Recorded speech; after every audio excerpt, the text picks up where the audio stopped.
బెరాక విశ్వాసులందరికీ ప్రభువైన యేసుక్రీస్తు నామమున హృదయపూర్వక వందనాలు తెలియజేస్తూ ఉన్నాం. మరి యొక్క వీడియో తీయవలసినటువంటి అవసరం వచ్చింది. ఎంతో బాధాకరమైనటువంటి విషయం విశ్వాసులకు తెలియజేయాలని ఆశపడుతూ ఈ యొక్క వీడియో తీయడానికి సంకల్పించుకున్నాను. గత ఆదివారం మరి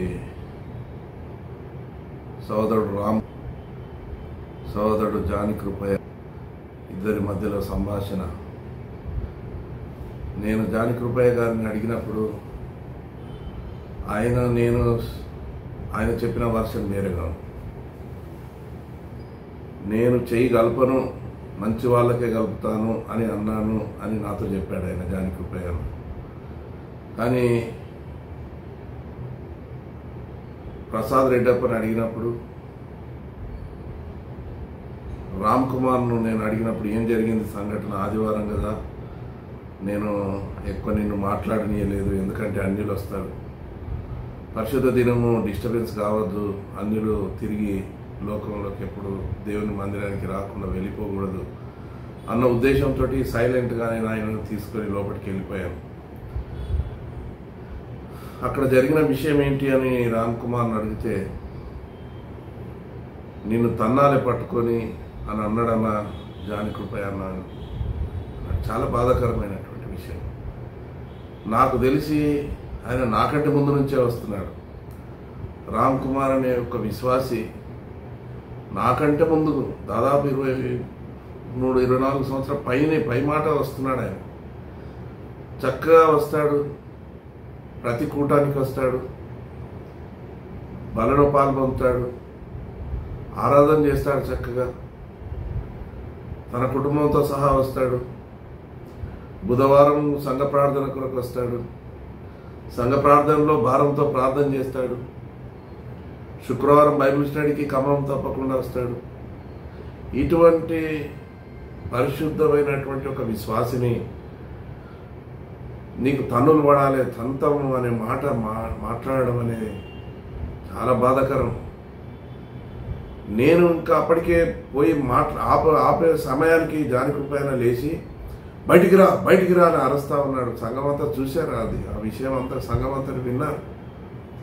ఇది ఎంతవరకు ఇది కరెక్ట్? ఇది దేవుని మందిరంలో ఉండవలసినటువంటి విధానమేనా? దేవుని మందిరానికి ప్రేమతో ఆహ్వానించాల్సినటువంటి పరిస్థితులు ఉండాల్సింది, కానీ తరిమివేయడము, తన్నడానికి సిద్ధపడము. గత కొన్ని వారాల క్రితం నా మీద కూడా బయటికి రా చూస్తా నీ కథ అన్న సందర్భం కూడా ఉంది. నేను ఎక్కడ వారి మీద నేను కేసు పెట్టలేదు. ఈ విషయంలో కూడా నేను ఎటువంటి పోలీస్ చర్య తీసుకోవడానికి నాకు ఎటువంటి ఇంట్రెస్ట్ లేదు. పోలీస్ కేసు పెట్టడానికి ఇది అనువైందే, మందిరానికి వస్తే ఆటంకపరుస్తున్నాను. కానీ ఇంత నీచంగా మీరు దిగజారినట్టు పదే కేసులు సృష్టించు, అబద్ధం కేసులు సృష్టిస్తూ, పనికిమాలిన కేసులు సృష్టిస్తున్న మీకు నాకు తేడా ఏంటి? ఇంకా అవకాశం దొరికినా కూడా నేను మిమ్మల్ని వదిలిపెడతా ఉన్నానంటే ఇది దేవుని ప్రేమ. జాగ్రత్త గుర్తుపెట్టుకోండి. దేవుని మందిరంలో ఉండాల్సింది దేవుని ప్రేమ. జీవితాలు మారితే కానీ దేవుని ప్రేమను అర్థం కాదు. జీవితం మార్చబడకపోతే దేవుని ప్రేమకు యొక్క విలువ తెలియదు. దేవుని మందిరంకు వ్యవహారాలు చేయడానికి మాత్రం వస్తే మాత్రం ఇదే పద్ధతిలో నడుస్తూ ఉంటుంది. ఎవ్వరు కూడా కనీసం హెచ్చరించే వాళ్ళు కూడా లేనిటువంటి దౌర్భాగ్యమైన పరిస్థితిలో ఉన్నాం మనం. బైబిల్ గ్రంథంలో ఒక మాట నాకు గుర్తొచ్చింది. నేను నిన్నటి దినం చదివితే నాకు ఈ మాట చాలా బాధాకరంగా గుర్తొచ్చి మీ ముందు మళ్ళీ చదువుతాను ఈ మాట. కీర్తన గ్రంథం 79వ అధ్యాయం 1వ వచనం. చాలా జాగ్రత్తగా మీరు కూడా అధ్యాయం అంతా చదవండి. విశ్వాసులారా, బెరాక విశ్వాసులారా, ఇది బెరాకకు ఏమాత్రం క్షేమకరం కాదు. ఇది బెరాకకు ఏమాత్రం క్షేమకరమైన వాతావరణం కాదు. దీన్ని ప్రోత్సహించే వారికి ఎటువంటి క్షేమకరం కాదు. దయచేసి వినండి, చదువుతాను. దేవా, అన్యజనులు నీ స్వాస్థ్యములోనికి చొరబడి ఉన్నారు. వారు నీ పరిశుద్ధాలయమును అపవిత్రపరిచి ఉన్నారు. యెరూషలేమును పాడు దిబ్బలుగా చేసి ఉన్నారు. బెరాక పరిస్థితి. అన్యజనులు దేవుని స్వాస్థ్యంలోనికి చొరబడినారు. వాళ్ళు చెప్తున్నారు, మేము చిన్నప్పటి నుంచి పుట్టినప్పటి నుంచి ఇక్కడ ఉన్నాం. మంచిదే సోదరులారా, మంచిదే. కానీ గుండె మీద చేసుకొని ఒక మాట చెప్పండి, నేనేం చేశాను బెరాకకు? నా ఆత్మీయ జీవితం ఏ విధంగా ఉంది? నా యొక్క కుటుంబ జీవితం ఏ విధంగా ఉంది? నా విశ్వాస జీవితం ఏ విధంగా ఉంది? నా పరిశుద్ధ జీవితం ఏ విధంగా ఉంది? చెప్పగలరా? నేను ఇక్కడ పుట్టాను, నేను పెరిగాను, నేను నీళ్ళు తాగాను, నేను పాలు తాగాను చెప్పగలుగుతున్నారు. కానీ నేను బలలో పాల్పొందుతున్నాను, నేను ఆరాధన చేస్తున్నాను, నేను సంఘానికి క్రమంగా వస్తున్నాను, నా పరిశుద్ధ జీవితాన్ని నేను జాగ్రత్తగా కాపాడుకుంటున్నానని చెప్పగలరా? చెప్పలేనండి. గొడవలు సృష్టించడానికి మాత్రము ఉపయోగపడతా ఉన్నాం, అల్లరి చేయడానికి మాత్రం ఉపయోగపడతా ఉన్నాం. ఇది దేవుని మందిరము, ఇది దేవుని మందిరం. ఇది మన ఇష్టానుసారమైన విధానంలో నడుచుకునే మందిరం కాదు. ఇది దేవుని యొక్క ఉగ్రత రాకముందే మనం మన జీవితాన్ని సరి చేసుకోవాలి. ఇంకొక మాట నేను చదువుతాను చూడండి. కీర్తనల గ్రంథము 78వ అధ్యాయం 59వ వచనం నుంచి 62వ వచనం వరకు. దేవుడు దీన్ని చూచి ఆగ్రహించి ఇశ్రాయేలు నందు బహుగా అసహించుకొనెను. షిలోహు మందిరమును తాను మనుషులలో సంస్థాపన చేసిన గుడారమును ఆయన విడిచిపెట్టెను. ఆయన తన బలమును చెరకును తన భూషణమైన దానిని విరోధుల చేతికి అప్పగించెను. తన ప్రజలను ఖడ్గమునకు అప్పగించెను. ఆయన తన స్వాస్థ్యం మీద ఆగ్రహించి, దేవుని యొక్క ఆగ్రహం బెరాక మీదకి రాకుండా విశ్వాసులారా పరిచర్య చేస్తున్నారు. మాకు దొరికిన ఏదో అవకాశం దొరికింది అధికారం చేయడానికని ఆశపడుతున్నారు. కానీ బెరాక పాడైపోతుంది, దాని గోడలు కూలిపోయినాయి. దేవుని మందిరంలో పరిశుద్ధత లేదు, దేవుని మందిరంలో క్రమం లేదు, దేవుని మందిరంలో దేవుని భయం లేదు, దేవుని మందిరంలో ఎటువంటి పరిశుద్ధమైన వాతావరణం కనపడడం లేదు, దేవుని ప్రేమ కనిపించడం లేదు. ఒకరినొకరు ప్రేదలాడి చెప్పుకుంటే తంతను అనే మాట మాట్లాడుకుంటున్నాం. అంటే ఎంత స్థాయికి దిగజారిపోయినాం. అటువంటి నాయకత్వంలో బెరాక నడిపింపబడుతుంది అని అంటే ఎంత అవమానకరమైనటువంటి విషయం, ఎంత దిగజారిపోయినటువంటి విషయం ఇది. ఎంత దిగజారిపోయినాం ఇది ఇంకా అర్థం కావడం లేదా? శాంతికుమార్ అన్న, ప్రసాద్ అన్న, ప్రేమ్చంద్ అన్న, మీకు ఇంకా అర్థం కావడం లేదా? దేనికోసం కొట్లాడినావు? మీరు అక్రమంగా వచ్చిందని నా మీద కొట్లాడి ఒక వాట్సాప్ మెసేజ్ తయారు చేసి మనం కూలగొట్టి దీని కొరకేనా? ఇంత అక్రమం నువ్వు ఎంకరేజ్ చేయడానికి కోసమేనా? ఇంత అక్రమం చేసేవారితో పాలిభాగస్తులుగా కావడానికి కోసమేనా? ఈ అధికారం, ఈ పనికిమాలిన తుచ్చమైన అధికారం కోసమేనా నువ్వు ప్రాకులాడింది? నీ మనసాక్షి గద్దించడం లేదా? దేవుడు నీతో మాట్లాడడం లేదా? పరిస్థితులు నీకు అర్థం కావడం లేదా? మందిరంలో అక్రమం అయిపోయింది, మందిరంలో దుష్టత్వం వచ్చిందని అర్థం కావడం లేదా? దేవుడు నీతో మాట్లాడడం లేదా?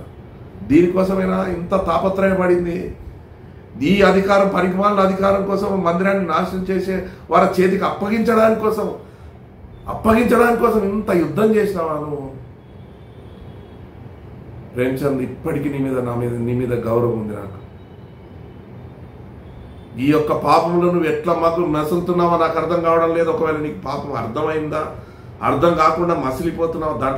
దాంట్లో లీనమైపోయినావా? లేకపోతే పాపం అని తెలిసి కూడా లీనమైపోతున్నావా? లేకపోతే ఓర్చుకుంటున్నావా? లేకపోతే కళ్ళు గుడ్డితనమైనాయా? శాంతికుమార్ అన్న, ప్రసాద్ అన్న, మీకు ఏం కనబడడం లేదా? మందిరం ఏ స్థాయికి దిగజారిపోతుందో అర్థం కావడం లేదా? మీటింగ్లు పెడుతున్నాం, గిఫ్ట్లు పంచుతున్నాం, మంచిదే. మనసు సంతోషం ఉందా? హృదయం నెమ్మది ఉందా? బెరాక అంటే మాంసం పెడితే అందరూ వస్తారన్న సంగతి తెలుసు కదా. మాంసం కొరకు కాదు, లవ్ ఫీస్ట్ ఉంటుంది అని అనౌన్స్ చేసి దేనికోసం అండి మీటింగ్లు? పరిశుద్ధత లేదు, భయం లేదు, దేవుని భయం లేదు. అక్రమమైనటువంటి వ్యక్తుల చేతిలో దేవుని అధికారం పెట్టి ఏం చేద్దాం అనుకుంటున్నారు? దేవుని మందిరం ఇంకా నాశనం కాకముందే విశ్వాసులారా ప్రార్థన చేద్దాం, కన్నీటితో ప్రార్థన చేద్దాం, దేవుని సన్నిధిలో మొరపెడదాం. దేవుని మందిరం నాశనం అయిపోతూ ఉంది. ఇంకొక తరం వరకు బెరాకలో ఆ మాత్రం కూడా పరిశుద్ధత అనేది ఉండదు. ఎందుకు అని అంటే ఇది బీజం పడింది. ఇప్పుడు పూర్తి నాశనం కొరకు బీజం పడింది. ఈ పూర్తి నాశనం, పూర్తిగా సమూలంగా నాశనం చేయడానికి కొరకై బీజం ఏర్పాటు చేయబడింది. కనుక ప్రార్థన చేయకపోతే నీది నేరస్తునిగా మార్చబడతావు.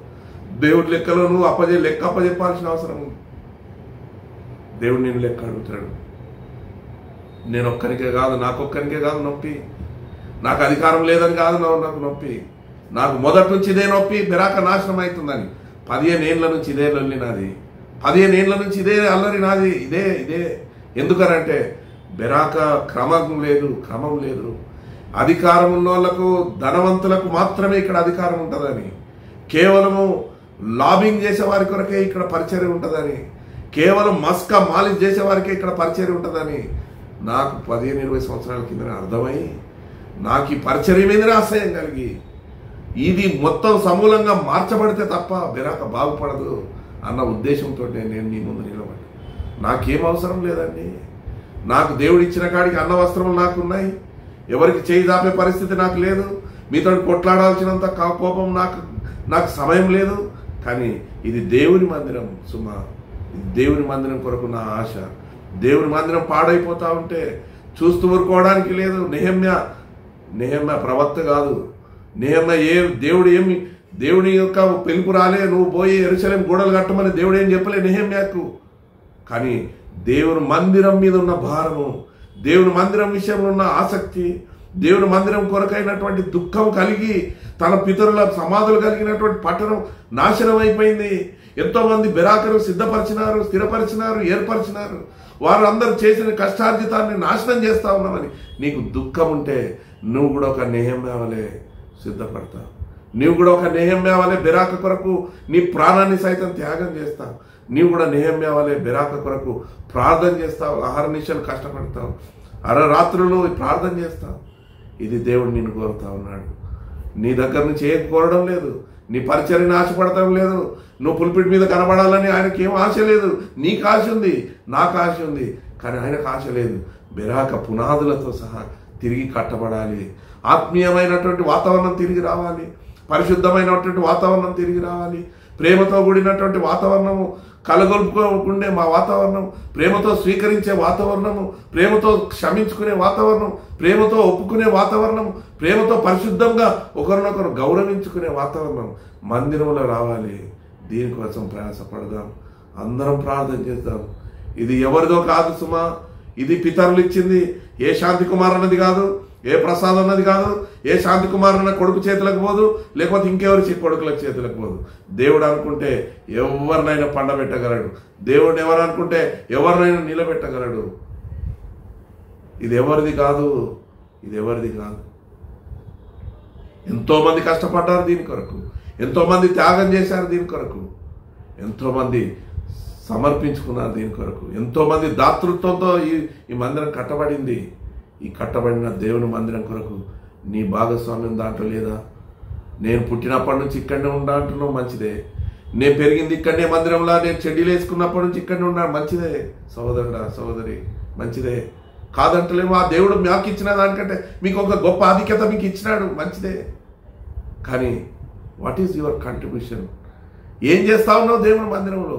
నీ పరిశుద్ధతకు నీకు ఏ విధంగా దేవునితో నువ్వు సమాధానంగా ఉన్నావు? ఏ విధంగా దేవునితో నీకు సమాధానం కలిగి ఉన్నావు?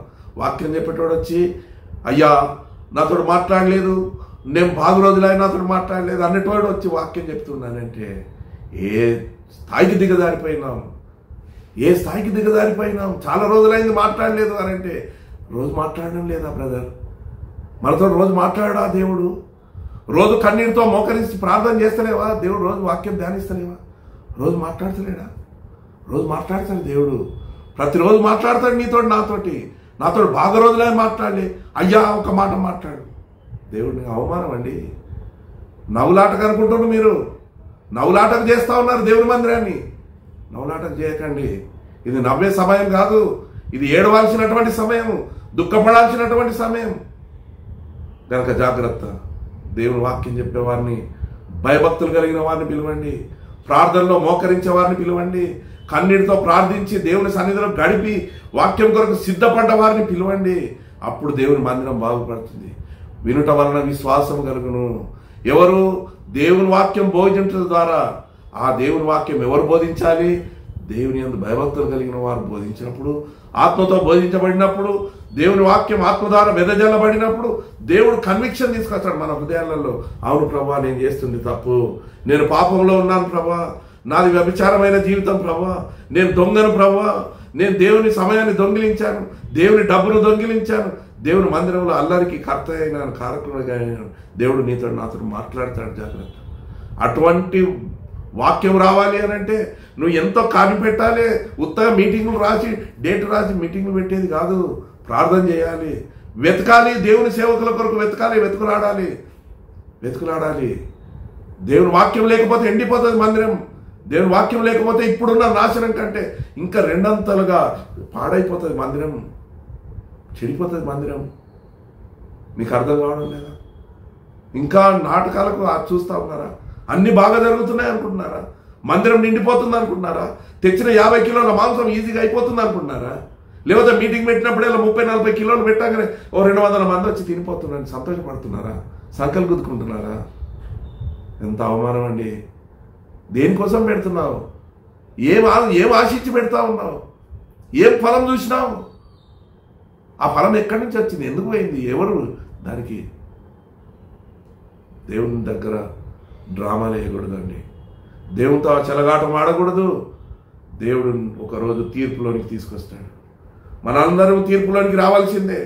మనం చేసిన క్రియలు అవి మంచివైనా సరే, చెడ్డవైనా సరే, క్రీస్తు న్యాయపీఠం ఎదుట మనం ప్రత్యక్షం కావలసినటువంటి వారం కనుక మనం ఎంత జాగ్రత్తగా ఉండాలి. ఎంతో కన్నీటితో పరిచర్య వేయాలి. ఎంతో కన్నీటితో దేవుని పరిచర్య కొరకు రావాలి. అటువంటి వ్యక్తులను మాత్రమే పిలవాలి, ఎవరినో సంతోష పెట్టడానికి కొరకు కాదు. ఈ వ్యక్తి చాలా రోజులైంది రాలేదు, కాదు. ఇప్పటికైనా అర్థం చేసుకొని కళ్ళు తెరవండి. దేవుడు ఎవరితోటైతే ప్రతిదినం మాట్లాడతాడో వాళ్ళని పిలవండి. వాళ్ళు రావాలి దేవుని వాక్యంలో, వారు మాట్లాడాలి. వారు మాట్లాడితే దేవుడు వాక్యం వారి ద్వారా నీతో నాతో దేవుడు మాట్లాడతాడు. ఇది దేవుని పరిశుద్ధ కార్యమును, పరిశుద్ధాత్మ కార్యము ఆ విధంగా కార్యం జరిగించబడుతుంది తప్ప అయ్యా నేను బాగా రోజులాయ్, అయ్యా ఏదో నవ్వడానికి నవ్వులాటలకు కాదండి. క్షమించండి, ఎవరిని నేను కించపరచడం లేదు, ఎవరిని అవమానించడం లేదు. కానీ చాలా తప్పు మాట.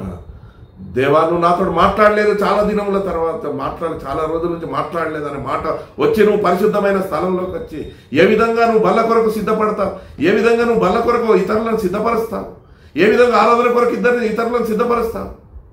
భయం లేదా? ఆ మాట ఏ మాట నోట్ల నుంచి రావాలని భయం లేదా? జాగ్రత్త. శాంతి కుమార్ అన్న, ప్రసాద్ అన్న, మీరు నాయకులు చెడిగొట్టకండి. జాగ్రత్త. వెనుకకు తగ్గినంత మాత్రాన నువ్వేం చెడిపోవన్నా. వెనుకకు అడిగేసినంత మాత్రాన నువ్వు ఓడిపోవు. నేనే ఓడిపోయినా నేను ఒప్పుకుంటా. కానీ మందిరాన్ని గెలిపిద్దాం, దేవుని గెలిపిద్దాం, పరిశుద్ధతను గెలిపిద్దాం, క్రమశిక్షణను గెలిపిద్దాం, దేవుని మందిరంలో ఒక క్రమాన్ని తీసుకొని వద్దాం. ఇది దేవుడు మనల్ని కోరుతా ఉన్నాడు.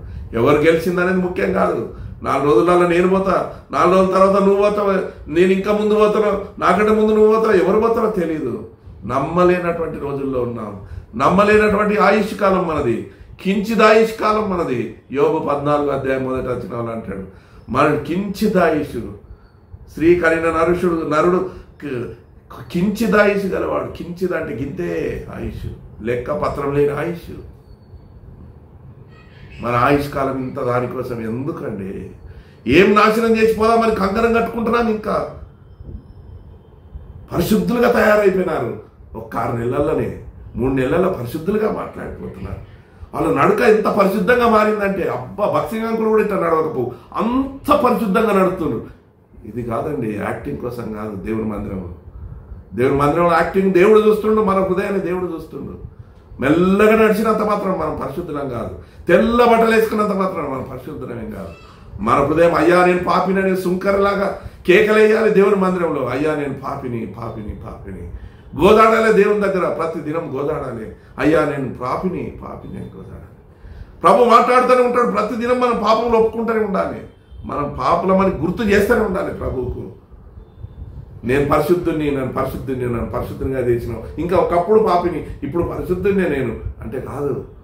అయ్యా, నా గతం ఎంతో అవమానకరమైంది, నా గతం ఎంతో బలహీనమైంది, నా గతం ఎంతో బూతులతో నిండింది, నా గతం ఎంతో అపవిత్రమైంది, నా గతం ఎంతో సాతానుకు నిలయంగా ఉండే. అయితే ఇప్పుడు నా జీవితం మార్చినావు అయ్యా. నేను పాపిగా ఉంటే ప్రతిదినం దేవుని సన్నిధిలో మనం ఒప్పుకుంటే దేవుడు మాట్లాడతాడండి, మాట్లాడతాడు. ప్రతిదినం నాతో మాట్లాడుతూ ఉన్నాడు, మీతో కూడా మాట్లాడతాడు, వచ్చే సేవకులతో కూడా మాట్లాడతాడు. నాకు 10 రోజులే, చాలా రోజులే మాట్లాడలే కాదు. నేను దేవుని బిడ్డలారా, అన్న శాంతికుమార్ అన్న, ప్రసాద్ అన్న, మళ్ళీ ఒకసారి విన్నవిస్తున్నా, దీనికోసం పోరాడకండి. ఏ పోటీ కాదు ఇది, కుస్తీ పోటీలు కాదు ఇవి, లేకపోతే రన్నింగ్ రేస్ కాదు, రిలే రన్నింగ్ రేస్ కావు ఇవి. నా తర్వాత నేను ఇవి కావు. అందరం విడిచిపెట్టాల్సిన దానికోసం ఎందుకన్నా ఇంత తాపత్రయం? మీరే ఉండండి అని అధికారం, మీరే ఉండండి అని 100 సార్లు చెప్పాను కదా మీకు. ఎందుకు ఇట్లాంటి దుర్మార్గులను అందరినీ తీసుకొచ్చి నాశనం చేద్దాం అనుకుంటారు మీరు మందిరాన్ని? ప్రేమ్చంద్ గారు అయ్యా, నువ్వు ఎంత దీనికోసమైనా కొట్లాడింది, దీనికోసమైనా ఇంత ఘనకార్యం చేయడానికి కోసమైనా కొట్లాడింది అయ్యా. నువ్వు నాకంటే చిన్ననివైనా చేతులు ఎత్తి అడుగుతున్నా. దేవుడు మాట్లాడితే రివర్స్గా దేవుడు నిన్ను ఆశీర్వదిస్తాడు, నీ కుటుంబాన్ని ఆశీర్వదిస్తాడు, నీకు పరిచర్యను ఆశీర్వదిస్తాడు. అపవిత్రులతో నువ్వు కూర్చోకూడదు, దుష్టుల సాంగత్యం నువ్వు చేయకూడదు. వాళ్ళకి దేవుడు తెలియదు, నీకు తెలుసు. నువ్వు పరిచర్యలు ఉన్నావు, నీకు తెలుసు. నువ్వు వారితో సాహసం చేయకూడదు, అపవిత్రులతో నువ్వు కూర్చోకూడదు. జాగ్రత్త. దేవుడు నిన్ను ఆశీర్వదించిన గాక. ఈ దినం నీతో కూడా దేవుడు మాట్లాడుతున్నాడు. నీకు కూడా సాతానుడు ఆశ చూపిస్తుంటాడు, ఆశ వేస్తుంటాడు, నీ మనసులో పుట్టిస్తుంటాడు. ఘనత, పెత్తనం, సంఘములో పెత్తనం, సంఘములో పెద్ద, సంఘములో నాయకుడిగా, సంఘములో సెక్రటరీగా, ఇలాంటి పెత్తనం నీకు ఇవ్వాలి, నీకు పుట్టిస్తుంటాడు మనుషుల ద్వారా నీలో. కానీ నువ్వు గుర్తించాలి, వారిలో ఉండింది సాతాను అని. దేవుడు చెప్పేది దీనత్వము, దేవుడు కోరుకునేది విరిగి నలిగిన హృదయం, దేవునికి ఇష్టమైన బలి అది. ఎలా ఉంటావు నీవు? పెత్తనం కావాలా, దీన మనసు కావాలా? ఏది కావాలి? ఈ దినమే ఒక నిర్ణయం తీసుకో. నువ్వు చేసే పనిలో అందరూ చూడాలని కోరుకుంటున్నావా? వద్దు, దేవుడు మాత్రమే చూడాలని కోరుకో.